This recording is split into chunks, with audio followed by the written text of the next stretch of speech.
Hello అండి. ఈ వీడియోలో నేను మీకు ఒక మంచి బెస్ట్ ప్లేస్ ఒకటి చూపిస్తానండి. ఏంటా అనుకుంటున్నారా? నేను ఫస్ట్ టైం వచ్చానండి ఇక్కడికి. అనుకోకుండా మేము వచ్చాము ఈ ప్లేస్కి. సరే, మీకు కూడా చూపిస్తే మీరు ఖచ్చితంగా వెళ్ళే అవకాశం ఉంటే కనుక ఖచ్చితంగా వెళ్ళండి. అదేనండి దత్తాశ్రయం. ఈ దత్తాశ్రయం అనేది మనకి ఏలూరు సిటీకి ఒక 5 to 6 కిలోమీటర్స్ ఉంటుంది అంతేనండి. అంతకు మించి ఏముండదు. చూడండి, ఎంట్రన్స్లో మీకు చూపిస్తున్నాను ఇప్పుడు నేను మీకు. ఎంట్రన్స్లో మనకి లెఫ్ట్ సైడ్కి వస్తే గోశాల ఉందండి. గోశాలకి దగ్గర తులసమ్మ వారిని కూడా పెట్టారు. ఎంత బాగుందో చూడండి లొకేషను. గోశాల దగ్గర ఇంత నీట్గా ఉండడం నేను ఇప్పుడేనండి చూడడం. అసలు ఇంత బాగుందంటే అంత బాగుంది. ఎంత శుభ్రంగా పెట్టారంటే చాలా శుభ్రంగా పెట్టారు. మీరు ఎప్పుడైనా విజిట్ చేయండి, ఇక్కడికి వచ్చేయండి. ఎప్పుడైనా సండే కానీ లేదంటే మీరు ఎప్పుడైనా ఫ్రీ టైం ఉన్నప్పుడు సెట్ చేసుకొని రండి. గోశాలకు ఆపోజిట్లో ఇక్కడ మనకి అన్నపూర్ణ భవనం అని ఉందండి. అంటే ఇక్కడ ఏమన్నా భోజనం అలా కండక్ట్ చేస్తారేమో. అయితే మేము వెళ్ళిన రోజునైతే పెట్టలేదు. చూసారు కదా, రైట్ సైడ్ టెంపుల్ ఉంది, చిన్న టెంపుల్. అలాగే మనకి లెఫ్ట్ సైడ్ ఇంకొంచెం ఫ్రంట్కి వెళ్తుంటే మనకి ఇక్కడ పెద్ద బిల్డింగ్ డాబా లాగా కట్టున్నారు. ఇది శ్రీ గణపతి సచ్చిదానంద భవనం అంట. అయితే మరి లోపలికి వెళ్ళొచ్చో లేదో తెలీదు, మేము వెళ్ళలేదన్నమాట. అంటే మేము 12కి వెళ్ళాము. సో దానికి ఆపోజిట్లోనే ఇలా మనకి గుళ్ళోకి వెళ్ళే ఎంట్రన్స్లోనే లెఫ్ట్ సైడ్ మళ్ళీ ఇక్కడ నాగేంద్ర స్వామి విగ్రహాలు ఉన్నాయండి. ఏ రాశి వారికి తగ్గట్టుగా విగ్రహాలని సెట్ చేసి పెట్టారు ఇక్కడ. అంటే ఎగ్జాంపుల్గా తులారాశి అనుకోండి, తులారాశి వాళ్ళు తులారాశి ఉన్న విగ్రహాల దగ్గర పూజ చేసుకోవడం అలా చేస్తారనుకుంటా. ఏమన్నా దోషాలు అలా ఉన్నా ఇలా సింగిల్గా అమ్మవారు ఉన్నారు. సో ఇది సరౌండింగ్ నేను మొత్తం రౌండ్ అంతా చూపిస్తున్నాను చూడండి. ఇలా చుట్టూరు ఏ రాశికి తగ్గట్టు వాళ్ళకి సపరేట్గా ఇలాగా నాగేంద్ర స్వామి విగ్రహాలని సెట్ చేశారు. ఇది ఇంతకుముందు లేదంటండి, రీసెంట్గా కట్టారనుకుంటా. రీసెంట్గా కట్టారని అక్కడ చెప్పారు. నెక్స్ట్ ఈ టెంపుల్లో వచ్చిన వాళ్ళు ఖచ్చితంగా మళ్ళీ రిపీటెడ్గా వస్తారండి. ఎందుకంటే అంత బాగుందన్నమాట ప్లేసు. ఇది లోపలండి. లోపల నేను పంతులు గారిని అడిగి తీసుకోవచ్చా లేదా అని అడిగి తీశానమాట ఈ వీడియో. చూశారు కదా, చక్కగా స్వామివార్లని ఎంత చక్కగా వెండితో ఎంత చక్కగా అలంకరించారో చూడండి. అసలు చూడడానికి 2 కళ్ళు సరిపోవు అసలు. మీరు మళ్ళీ ఒక్కసారి ఫ్రీ టైంలో ఖచ్చితంగా ఈ దత్తాశ్రయంని వచ్చి మీరు దేవుణ్ణి దర్శించుకోండి. చాలా బాగుంటుంది. మీకు అవకాశం లేకపోతే ఈ వీడియో అన్నా చూడండి. బయట మనకి శ్రీకృష్ణుల వారు కూడా ఉన్నారు. ఇది అండి హాలు. మిడిల్లో దత్తాశ్రయ స్వామివారు ఉంటారు.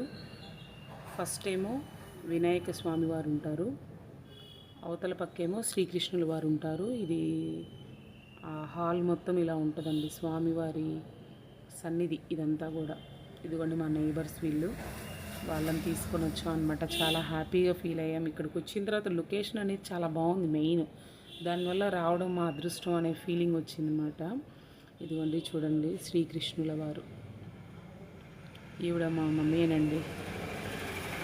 శ్రీకృష్ణుల వారు ఇంత చక్కగా ఉన్నారు. అసలు ఇక్కడ ఉన్న ఏ దేవుడి విగ్రహాలైనా సరే చక్కగా వెండితో అలంకరించున్నారు. సో అస్సలు మిస్ అవ్వద్దు. మీకు అవకాశం ఉంటే ఖచ్చితంగా విజిట్ అవ్వండి, కలవండి. ఇక్కడ దేవుడి దగ్గరికి రండి ఖచ్చితంగా. నెక్స్ట్ ఈయన అనుకుంటండి పంతులు గారు, మెయిన్ పంతులు గారు. ఆయన్ని అడిగే నేను లోపలికి వెళ్ళి నేను వీడియో తీసుకోవడం జరిగింది. ఇదిగో నేను మీకు మళ్ళీ ఒక్కసారి నాగేంద్ర స్వామి విగ్రహాలన్నీ చూపిస్తున్నాను చూడండి. ఎందుకంటే ఈ లొకేషన్ అనేది నాకు బాగా నచ్చింది. అక్కడున్న ప్లేస్లో ఇది నాకు చాలా బాగుందన్నమాట. అందుకనే మీకు ఒక్కసారి మళ్ళీ చూపిద్దామని ఒకసారి కొంచెం ఫాస్ట్ మూమెంట్లో మీకు చూపిస్తున్నాను. నెక్స్ట్ ఇక్కడికి మేము లంచ్ కూడా తెచ్చుకున్నామండి. కార్తీక మాసం కదా, సరే ఊరికే ఎక్కడికి వెళ్ళలేదు. సరే ఈ టెంపుల్కి అయినా వెళ్దామని చెప్పేసి ఆ రోజు సండే ప్లాన్ చేసుకొని మేము వచ్చామన్నమాట. సో మనం అక్కడ భోజనం చేసే అవకాశం కూడా ఉంది మనకి. చూసారే అక్కడ మనకి ధ్వజస్తంభం, ఇక్కడ మనకి ఆకాశ దీపం కూడా వెలిగించారు. చూసారు కదా ఆకాశ దీపం. అసలు ఎంత బాగుందో అసలు చూడండి, ఎంత చక్కగా అలంకరించారు. పసుపు కుంకుమేనండి, పసుపు కుంకుమ బియ్యపిండి ఇది పెయింట్ వేసినట్టు ఉందన్నమాట. గుడి చూడండి ఎలా ఉందో బయట. అసలు ఎంత బాగా అసలు ఆ డిజైన్ చూసారా? అసలు నాకైతే చూడడానికి 2 కళ్ళు సరిపోలేదు. నేను వీడియో తీయడానికి కూడా నాకు ఎలా తీయాలి అనేది కూడా ఒక ఐడియా కూడా రాలేదనమాట. అసలు చాలా బాగుంది. ఇదిగోండి ఇలా ప్రదక్షిణాలు చేస్తున్నారు నాగేంద్ర స్వామి విగ్రహాలకి. చూడండి ఈ బిల్డింగ్స్ అంతా కూడా ఏదో పురాతన కట్టడాల్లాగా ఉన్నాయండి చూడడానికి. మరి ఇది మేబీ ఎప్పుడు కట్టారో నేనైతే అడగలేదు, కానీ అసలు చూడండి టెంపుల్స్ ఎంత అందంగా ఉన్నాయో, ఎంత నీట్గా, అసలు ఎక్కడ కూడా ఇంత డస్ట్ అనేది కూడా కనబడట్లేదండి. ఇక్కడ మనకి స్పెషల్ అనమాట, కార్తీక మాసంలో స్పెషల్ అనమాట ఈయన శివయ్య. చూసారా స్వామివారు? దండం పెట్టుకోండి, చక్కగా పూజ చేసేసి ఇంకా లాక్ చేస్తారండి, లేదంటే పిల్లలు అలా వెళ్ళి పాడు చేసేస్తారు కదా. సో అందుకని లాక్ చేస్తారు. చెప్పాను కదండి మేము వచ్చేటప్పటికి 11:30, 12 అయింది. సో అందువల్ల ఎవరు ఎక్కువ జనాలు అయితే లేరు. చాలా పీస్ఫుల్గా ఉందండి, చాలా పీస్ఫుల్గా ఉంది. మా పిల్లలు అయితే శుభ్రంగా మొత్తం ఎంజాయ్ చేసేస్తున్నారు, మొత్తం గుడంతా తిరిగేస్తున్నారు, వాళ్ళ ఇష్టం అనమాట. నవగ్రహాలు ఉన్నాయి ఇక్కడ, ఇదిగోండి నవగ్రహాలు కూడా లాక్ చేసి ఉంది. నెక్స్ట్ ఇక్కడంతా కూడా చక్కగా ఫ్యాన్లు ఉన్నాయండి, కూర్చోవచ్చు, మనం కూర్చొని ఇక్కడ భోజనం చేయొచ్చు. వాటర్ క్యాన్స్ ఇచ్చేసారు. అలాగే చూడండి ఆంజనేయ స్వామి వారు అనమాట ఇప్పుడు మనం చూడబోయేది. అసలు ఆంజనేయ స్వామి వారు కూడా చక్కగా వెండితో చక్కగా అలంకరించారండి. ఎంత అందంగా ఉందో చూసారు కదా. అసలు 2 కళ్ళు సరిపోవండి. వీడియో తీస్తుంటే క్లారిటీ రావట్లేదు, అంటే స్వామివారిది మనం వీడియో తీయకూడదు, కానీ ఇక్కడ ఇంత మంచి ప్లేస్ ఉందని మీకు చూపించడం కోసం తీసానండి ఈ వీడియో, అంతే. ఇంత మంచి ప్లేస్ని మళ్ళీ ఎవరు మిస్ అవ్వకూడదు, ఏలూరుకి నియర్గా ఉన్న వాళ్ళు ఎవరు మిస్ అవ్వకూడదు. ఖచ్చితంగా ఈ ప్లేస్కి వెళ్తారని చక్కగా ఇదిగోండి మా చిన్నబాబు పక్కన నైబర్స్ అందరూ ఉన్నారు.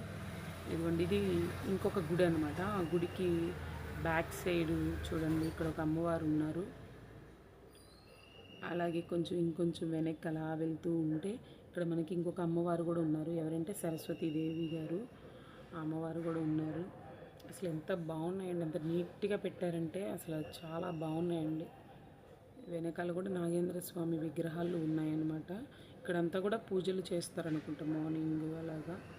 చూడండి ఇలాగే అసలు చూడండి, ఆ టెంపుల్ ఏదో రాజస్థాన్లో ఉన్నట్టు ఉందండి అసలు చెప్పాలంటే. ఎంత బాగుంది. ఇక్కడ మీకు ఒక చెట్టు చూపిస్తాను చూడండి. అసలు అది చెట్ట అనే మనకు అనిపిస్తుంది అనమాట. ఎందుకంటే ఎంత చక్కగా పసుపు రాసి ఎంత ఓర్పుగా బొట్లు పెట్టి చక్కగా పూజిస్తున్నారు. రావి చెట్టు అనుకుంటా మేబీ. చూడండి అసలు ఇదంతా టెంపుల్ సరౌండింగ్ అండి. చుట్టూరు 2-3 టెంపుల్స్ ఉన్నాయండి. మెయిన్ దత్తాత్రేయ స్వామివారే కాకుండా చుట్టూరు 2-3 టెంపుల్స్ ఉన్నాయి. నెమలి వాహనం. అసలు నిజంగా ఇంత మంచి ప్లేస్కి నేను వచ్చినందుకైతే చాలా హ్యాపీగా ఫీల్ అవుతున్నానండి. మీరు ఫ్రీగా ఉన్నప్పుడు తప్పకుండా ఇక్కడికి రండి ఖచ్చితంగా. చూడండి మీకు మళ్ళీ ఒకసారి లాస్ట్లో చూపిస్తాను అనమాట వీడియో. మళ్ళీ గోశాల అంతా కూడా. నా వీడియోస్ కనుక మీకు నచ్చినట్లయితే తప్పకుండా లైక్ చేయండి, షేర్ చేయండి, సబ్స్క్రైబ్ చేయండి. మరిన్ని వీడియోస్ కోసం బెల్ ఐకాన్ క్లిక్ చేయండి. Thank you friends.